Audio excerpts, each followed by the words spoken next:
Maoist దళపతి encounter. కేంద్ర committee ప్రధాన కార్యదర్శి నంబాల కేశవరావు మృతి. అబూజ్మడ్ అడవుల్లో జరిగిన ఎదురుకాల్పుల్లో ఆయన సహా 27 మంది మృత్యువాత. అగ్రనేతలు ఉన్నారన్న సమాచారంతో ఈ నెల 19 నుంచే కూంబింగ్. అతిపెద్ద విజయమన్న ప్రధాని మోదీ. సో కేశవరావు గారు చనిపోయిన పార్థివ దేహం అయిన బాడీ మనం ఆ దృశ్యాల్లో చూడొచ్చు. యువకుడిగా ఉన్నప్పటి చిత్రం అది. యాక్చువల్గా వీళ్ళంతా ఇప్పుడు వాళ్ళు వయసు పైబడ్డది, అనారోగ్య కారణాలతో సమస్యలతో ఇబ్బందులు పడుతున్నారు. మరి వీళ్ళని ఎన్కౌంటర్లో ఇప్పుడు ఆయన ఎన్కౌంటర్ చేసి గన్ను పెట్టి ఎన్కౌంటర్లో పాల్గొనేంత ఉన్నదా? ఎందుకంటే గతంలో చలపతిరావు కానీ ఇంకా ఒకరిద్దరి విషయంలో వాళ్ళందరినీ పట్టుకొని కాల్ చేశారు అన్న ఆరోపణలు వచ్చినాయి. ఇప్పుడు మనం ఆయన సారయ్య ఎక్కడిది తరాలపల్లి, జనగాం దగ్గర తరాలపల్లి అనే విలేజ్కి మనం వెళ్ళినాం. అదే గ్రామంలో దాదాపు 8 మంది ఇప్పటికే ఎన్కౌంటర్స్లో చనిపోయారు. 9వ వ్యక్తి ఇంకా అడవుల్లోనే ఉన్నారు. ఆ 8వ వ్యక్తి సారయ్య గారు, ఆయనని కూడా పట్టుకొని కాల్ చేసినట్టుగా మనం ఛత్తీస్గఢ్ బస్తర్ టీవీ అని ఒక ఛానల్లో చూస్తే వాళ్ళు ఆ గ్రామానికి వెళ్ళి రిపోర్ట్ చేశారు. అక్కడ ఉన్న రిపోర్టరు గ్రామానికి వెళ్ళి రిపోర్ట్ చేస్తే వాస్తవమే ఇది. ఆయనని ఇంట్లో ఉన్న ఆయన బెడ్ మీద నుంచి లేవని ఆయన తీసుకెళ్ళి పక్కకు తీసుకెళ్ళి కాల్ చేశారు అని ఆ గ్రామస్తులు ఆ మీడియాతో కూడా చెప్పడం జరిగింది వెరీ క్లియర్గా. మరి అందులో భాగంగా ఇది కూడా అట్లే జరిగిందా అన్నది విచారణలో కానీ మనం బయటికి తెలియదు. ఎందుకంటే వీళ్ళు ఒకటి చెప్తారు, వాళ్ళ అవతలలో ఇంకొకటి చెప్తారు. సో ఆయన యువకుడిగా ఉన్నప్పటి చిత్రమట. ఆయనతో పాటు మరో మావోయిస్టు అగ్రనేత నవీన్ కూడా చనిపోవడం జరిగింది. సో ఈయనది కేశవరావు గారిది శ్రీకాకుళం జిల్లా కోటబొమ్మాలి మండలం జియన్నపేటలోని ఆయన ఇల్లుని కూడా మనం ఒక్కసారి చూడొచ్చు. అజ్ఞాతంలోకి వెళ్ళి అడవుల్లో ఒరిగి కేశవరావుది 45 ఏళ్ల సుదీర్ఘ ఉద్యమ ప్రస్థానం అట. 45 years. ఆర్ఈసీలో చదువుతూ పీపుల్స్ వార్లో చేరిక, సునిశ్చిత పరిశీలన, దూకుడైన స్వభావం, చేరిన సంస్థకే దళపతిగా ఎదిగిన వైనం. భారత విప్లవోద్యమ చరిత్రలో ఒక అధ్యాయం ముగిసింది. మావోయిస్టు కేంద్ర కమిటీ ప్రధాన కార్యదర్శి నంబాల కేశవరావు ఎలియాస్ బస్వరాజ్ 70 సంవత్సరాలైనది. నిన్న చనిపోయే నాటికి ఎదురుకాల్పుల్లో హతమయ్యారు. 4 దశాబ్దాలకు పైగా నక్సల్స్ ఉద్యమంలో కొనసాగి చివరకు ఛత్తీస్గఢ్ రాష్ట్రం నారాయణపూర్ జిల్లాలోని అబూజ్మడ్ అడవుల్లో బుధవారం జరిగిన ఎన్కౌంటర్లో అసువులు బాశారు. ఈ స్థాయి నేత ఎన్కౌంటర్లో మరణించడం ఇదే తొలిసారి. దేశ చరిత్రలో, మావోయిస్టు చరిత్రలో ఈ స్థాయి నేత చనిపోవడం ఫస్ట్ టైం అట. ఈ ఘటనలో మొత్తం 27 మంది మావోయిస్టులు, ఒక జవాన్ చనిపోయారు. మావోయిస్టు పత్రిక అవామ్ ఈ జంగ్ ఎడిటోరియల్ బోర్డు సభ్యుడు సజ్జా వెంకట నాగేశ్వరరావు అలియాస్ నవీన్, ఆయన వయసు 61 సంవత్సరాలు. మావోయిస్టు కంపెనీ కాయ్ 7 కమాండర్ టిప్పు ఈ మృతుల్లో ఉన్నట్లు ఛత్తీస్గఢ్ పోలీసులు ప్రకటించారు. మిగతా మృతుల వివరాలు వెల్లడి కాలేదు. కేశవరావును అంతమొందించడం మావోయిస్టులపైన అతిపెద్ద విజయమని ప్రధానమంత్రి నరేంద్ర మోదీ ప్రకటించారు.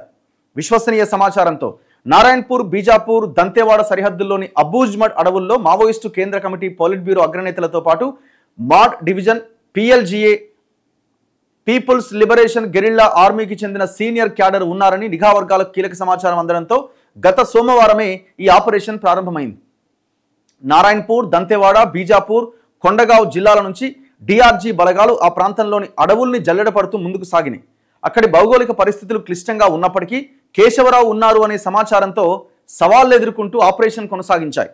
బుధవారం ఉదయం సమయంలో ఓర్చా పోలీస్ స్టేషన్ పరిధి జాట్లూరు అటవీ ప్రాంతంలో బలగాలకు మావోయిస్టులు తారసపడడంతో గంటల పాటు ఎదురుకాల్పులు కొనసాగినాయి. ఎన్కౌంటర్లో ఒక DRG జవాన్ చనిపోగా మరికొందరికి గాయాలయ్యాయి. మావోయిస్టుల వైపు నుంచి కాల్పుల శబ్దం ఆగిన తర్వాత ఘటనా స్థలానికి వెళ్లి చూడగా 27 మృతదేహాలు లభ్యమైనట్లుగా ఛత్తీస్గఢ్ పోలీసులు వెల్లడించారు. సో ఇది దేశ చరిత్రలోనే ఒక భారీ ఎన్కౌంటర్గా మనం చెప్పొచ్చు.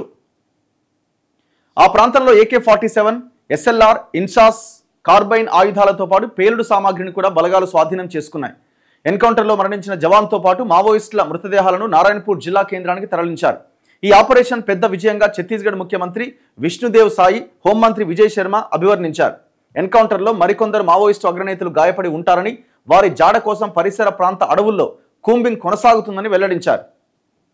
ఆపరేషన్ బ్లాక్ ఫారెస్ట్ ముగించిన వెంటనే ఛత్తీస్గఢ్ తెలంగాణ సరిహద్దుల్లోని బీజాపూర్ జిల్లా ఉసూర్ పోలీస్ స్టేషన్ పరిధిలోని కర్రెగుట్టల్లో కేంద్ర బలగాలు ఇటీవల భారీ ఎత్తున ఆపరేషన్ బ్లాక్ ఫారెస్ట్ ను చేపట్టాయి. కర్రెగుట్టల్లో మావోయిస్టుల ఆనవాళ్లు లేకుండా చేయాలనే ఉద్దేశంతో ఏప్రిల్ 22న ప్రారంభమైన ఆపరేషన్ 24 రోజుల పాటు కొనసాగింది. ఇందులో 31 మంది మావోయిస్టులను భద్రతా బలగాలు హతమార్చాయి. పలు బంకర్లు ధ్వంసం చేశాయి. 54 మంది మావోయిస్టులను అరెస్ట్ చేయగా 84 మంది లొంగిపోయారు. అలా కర్రెగుట్టల్లో ఆపరేషన్ ముగించిన వెంటనే ఆపరేషన్ కగార్లో భాగంగా భద్రతా బలగాలు ఛత్తీస్గఢ్లోని అబూజ్మర్తో పాటు ఛత్తీస్గఢ్ మహారాష్ట్ర సరిహద్దుల్లోని నేషనల్ పార్క్ ఏరియా పైన దృష్టి సారించాయి. మావోయిస్టు కేంద్ర కమిటీ ప్రధాన కార్యదర్శిగా ఉన్న కేశవరావు మరణించడంతో ప్రస్తుతం ఆ పార్టీ చుక్కాని లేని నావలా మారింది. మన బలగాలను చూసి గర్వపడుతున్నానని ప్రధానమంత్రి నరేంద్ర మోదీ అంటున్నారు. మరి ఈ దేశంలో పేదరికాన్ని అణచివేతని కూడా తీసేసి అప్పుడు ఇంకా భయంకరంగా గర్వపడవచ్చు. అడవులని ఇంతకంటే ఎక్కువగా రక్షించి ఇంకా ఎక్కువగా గర్వపడవచ్చు. ఇప్పుడు ఈ మొత్తం వ్యవహారం అంతా దేనికోసమనని పౌర హక్కుల నాయకులను వీళ్ళని అడిగితే ఏం చెప్తారు వాళ్ళు?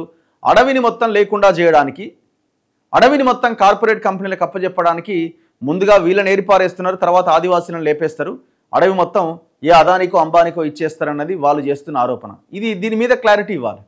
లేదు మేము అడవిని ఎట్టి పరిస్థితిలో కనీసం దాన్ని ముట్టను కూడా ముట్టము, ఏ కార్పొరేట్ కంపెనీకి ఏ మైనింగ్కు మేము అప్పచెప్పమని భారత ప్రభుత్వం చెప్తారా? నక్సలిజం నిర్మూలనలో మైలురాయ్ అమిత్ షా అంటున్నారు. ఆయన ఏమన్నారు? 2026 ఫిబ్రవరి కల్లా మావోయిస్టు అన్న పదం లేకుండా చేస్తా అన్నారు. సో ఆ దిశగా వాళ్ళు ముందుకు సాగుతున్నారు. ఎన్కౌంటర్పై న్యాయ విచారణ జరిపించాలి. సిపిఐ నంబాల కేశవరావు సహా 27 మంది మావోయిస్టుల ఎన్కౌంటర్పై స్వతంత్ర న్యాయ విచారణ జరిపించాలని సిపిఐ డిమాండ్ చేసింది. సీనియర్ మావోయిస్టు నేతను పలువురు ఆదివాసీలను హతమార్చడాన్ని తీవ్రంగా ఖండిస్తున్నాం. వారి ఆచూకీ తెలిసినప్పుడు చట్టబద్ధంగా అరెస్టు చేయకుండా హతమార్చడం సరికాదు. ప్రజాస్వామ్య విధానాల పట్ల ప్రభుత్వ నిబద్ధత పైన సందేహాలు తలెత్తుతున్నాయి అని సిపిఐ ప్రధాన కార్యదర్శి డి రాజా ఎక్స్లో పేర్కొన్నారు. ఈ ఎన్కౌంటర్తో పాటు మొత్తం ఆపరేషన్ కగార్పై స్వతంత్ర న్యాయ విచారణకు సిపిఐ డిమాండ్ చేస్తోందని వెల్లడించారు. ఇప్పుడు చూసిన వాళ్ళకి ఎట్లుంటుందంటే, మరి అవతల వైపు కూడా ఆ డిఆర్జీ జవాన్ చనిపోయింది కదా, ఎదురు కాల్పులే కదా అని అంటారు. ఇప్పుడు మనం వాడికి పోయి చూస్తే, మన వాడు ఉంటే గ్రౌండ్లో ఉంటే తెలుస్తుంది ఎటువైపు నుంచి ఎటువైపు ఎదురు కాల్పులు జరిగినాయి, అసలు ఎదురు కాల్పులేనా కాదా, ఇంకేమైనా జరిగిందా అన్నది ఇంకా గవర్నమెంట్ చెప్పింది మనం నమ్మాలి అంతే. సో ఎన్కౌంటర్ సరిగ్గా జరిగిన ప్రాంతం ఇగో ఇది, కొండకావ్ నారాయణపూర్ మధ్యలో జరిగిన ఎన్కౌంటర్ ఇది. ఆపరేషన్ కగార్లో భాగంగా అదంతా కూడా ఫారెస్ట్ అబూజ్మట్ అడవులు.